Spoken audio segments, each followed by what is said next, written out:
ఎందుకంటే పవన్ కళ్యాణ్ గారు ఏదో మత్తులో మాయలో ఉన్నారు, చంద్రబాబు నాయుడు మత్తు మాయలో. కనీసం దావోస్కి మిమ్మల్ని తీసుకెళ్ళలేదు అంటే మీరు వెళ్తే పెట్టుబడులు రావని మిమ్మల్ని తీసుకెళ్లేదా పవన్ కళ్యాణ్ గారు? లేదా గతంలో మీరు ఒక ఇంటర్వ్యూలో దావోస్కి వెళ్ళటం వేస్ట్, దానివల్ల రూపాయి ఉపయోగం లేదని మీరు ఇచ్చిన ఇంటర్వ్యూ వల్ల తీసుకెళ్ళలేదా? లేదా పవన్ కళ్యాణ్ వస్తే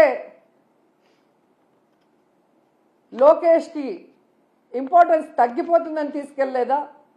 ఇది మాకు చెప్పకపోయినా పర్లేదు, కనీసం పవన్ కళ్యాణ్కి జనసేన కూలీలకి చెప్పాల్సిన అవసరం ఉందని కూడా ఈ సందర్భంగా తెలియజేసుకుంటున్నా. ఎందుకంటే అంత పెద్ద వేదిక మీద లోకేష్ సీఎం అయితే బాగుంటుంది, డిప్యూటీ సీఎం అయితే బాగుంటుంది అని ఎలా భజన చేశారో, ఆ భజన చూసి పారిశ్రామికవేత్తలు ఎలా అవాక్కయ్యారో కూడా అందరూ గమనించారు. సో చంద్రబాబు నాయుడు గారు మీరు వచ్చి 7 నెలల కాలం అవుతుంది. ఈ రాష్ట్ర పరువు ప్రతిష్ట దిగజార్చే విధంగా మీరు పరిపాలిస్తున్న విషయాన్ని ఇప్పటికైనా గుర్తించండి. మొన్న టీటీడీ తిరుమల వైకుంఠ ఏకాదశి తొక్కిసలాటలో ప్రాణాలు పోగొట్టుకున్న కుటుంబాల్ని మీరు గాలికి వదిలేసి దాంట్లో నుంచి మిమ్మల్ని నమ్ముకున్న మీ అఫీషియల్స్ ఎవరైతే మీరు రిక్రూట్ చేశారో మీరు రిక్రూట్ చేసిన టీటీడీ పాలక మండలిని తప్పించడానికి కాపాడటం కోసం ఈరోజు ఎన్ని డాన్సులు వేస్తూ తిరుమల పవిత్రతను పాడు చేస్తున్నారు. లడ్డూ విషయంలో ఎలా ఈ తిరుమల పవిత్రతను పాడు చేశారు, అలాగే మహిళల మీద ఇన్ని అఘాయిత్యాలు, ఇన్ని అత్యాచారాలు, హత్యలు జరుగుతుంటే కూడా మీరు దాన్ని ఎవరి మీద నెట్టాలి, ఏ పార్టీ మీద నెట్టాలన్న ప్రయత్నం చేస్తున్నారే తప్ప వాటికి అడ్డుకట్ట వేయకపోవటం ఈ రాష్ట్ర ప్రజలందరూ కూడా గమనిస్తున్నారు. ముఖ్యంగా పవన్ కళ్యాణ్ గారు లా అండ్ ఆర్డర్ ఫెయిల్యూర్ అయింది, హోమ్ మినిస్టర్ ఫెయిల్యూర్ అయ్యారని చెప్పి అంత చెప్పిన తర్వాత కూడా ఇంతవరకు మీరు లా అండ్ ఆర్డర్ మీద దృష్టి పెట్టలేదు అంటే ఈ రాష్ట్ర ఇమేజ్ ఎంత దిగజారిపోయిందో దావోస్ పర్యటనలో మీకు ఒక్క ఎంఓయూ కూడా అవ్వకపోవటం అనేది ఇప్పటికైనా తెలుసుకొని రాష్ట్ర ప్రతిష్టని పరువుని పెంచే విధంగా మీరు పరిపాలిస్తారని ఆశిస్తున్నాం.